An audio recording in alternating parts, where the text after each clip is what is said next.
oza nupa ani satrasingna exam iringai manung akhoi isada hairamdana tungdagi akhoi gi blazer gi pocket humjalakpa blazer gi pocket side tana sigi manung da su paliba pocket phawa makhoina humjalakhi akhoi gi ayaba ama tayaudana daylight molestation ne Department of Teacher Education Manipur University second semester tamjari lariba myam ase akhoi second semester gi Maheiroisingni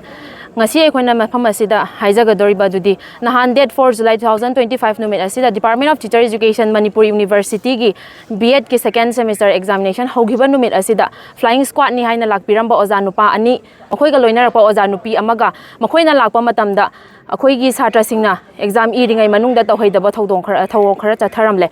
exam iringai manungda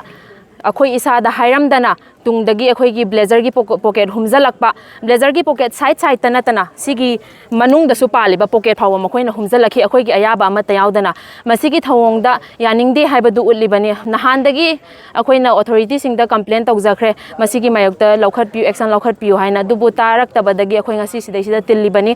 masidai sida akhoi gi leiriba Manipur state asida leiriba student union sing amadi mari leinaba authority singna masida miyan changbiu haina thamja kaidagi makhoina chathari hairaga kaimta pirakpa leitri saida inquiry mathang chathari adudu tawri hanga sai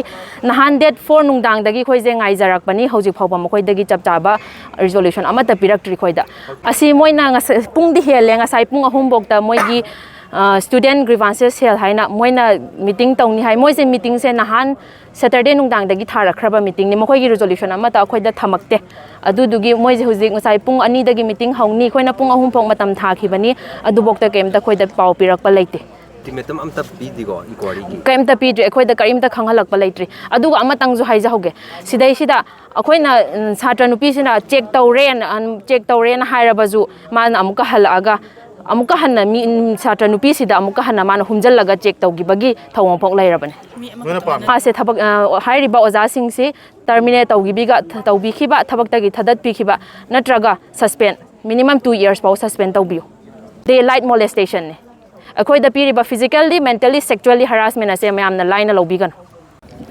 MCA Department of Teacher Education da second semester tamjari akhoi na ngasi tawjariba sida lakjariba Erang se akhoi atai kamda nate oja science squad ta lakpiriba oja nupa ani ga oja nupi amaga oja nupi yauna oja nupi dugi mamangda oja nupa sina akhoi da body search tawbagi yaningda ba phongtok chaba khatan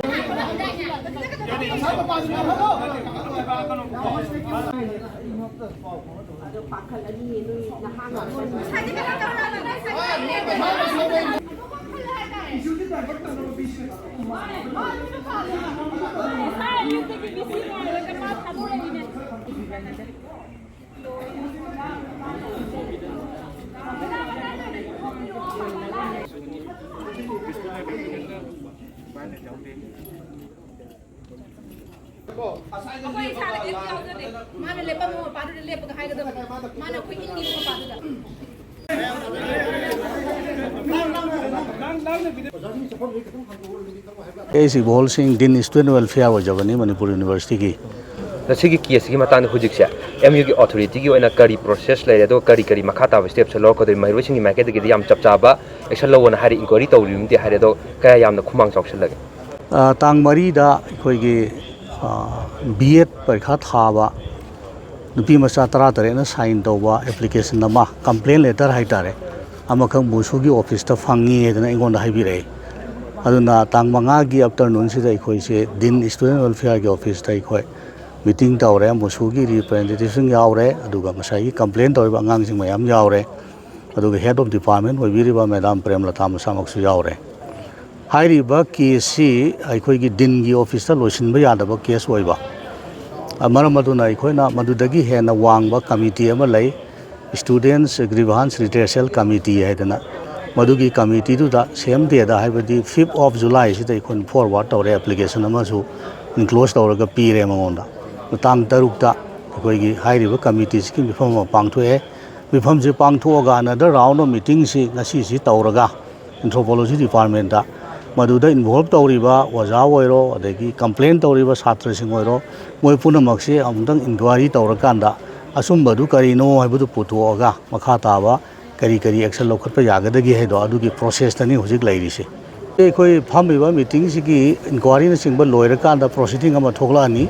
ꯃꯗꯨꯒꯤ ꯃꯇꯨꯡ ꯏꯟꯅ ꯃꯥꯅ ꯇꯧꯔꯨꯕ ꯊꯕꯛꯇꯨꯒꯤ ꯃꯇꯨꯡ ꯏꯟꯅ ꯃꯣꯏꯁꯤ ꯀꯗꯥꯏ ꯐꯥꯎꯕ ꯄꯦꯅꯥꯜꯇꯤ ꯄꯤꯕ ꯌꯥꯕ ꯀꯗꯥꯏ ꯐꯥꯎꯕ ꯃꯣꯏꯁꯤ ꯁꯁꯄꯦꯟ ꯇꯧꯕ ꯌꯥꯕꯒꯤ ꯏꯟꯇꯦꯟꯁꯤꯇꯤꯗꯨ ꯌꯧꯕ꯭ꯔꯥ ꯌꯧꯗꯕ꯭ꯔꯥ ꯍꯥꯏꯕꯅꯆꯤꯡꯕꯗꯣ ꯑꯗꯨꯝ ꯑꯣꯊꯣꯔꯤꯇꯤꯅ ꯂꯦꯞꯄꯛꯑꯀꯥꯟꯗ ꯑꯦꯛꯁꯟꯗꯨ ꯂꯧꯈꯠꯂꯛꯀꯗꯕꯅꯤ ꯑꯩꯅ ꯌꯥꯝ ꯈꯟꯖꯕꯗ ꯌꯥꯝ ꯊꯨꯅ ꯅꯣꯡ ꯅꯤꯅꯤꯁꯤꯒꯤ ꯃꯅꯨꯡꯗꯗꯤ ꯃꯗꯨꯒꯤ ꯔꯤꯖꯜ ꯑꯃ ꯂꯥꯛꯀꯅꯦꯅ ꯐꯤꯜ ꯇꯧꯏ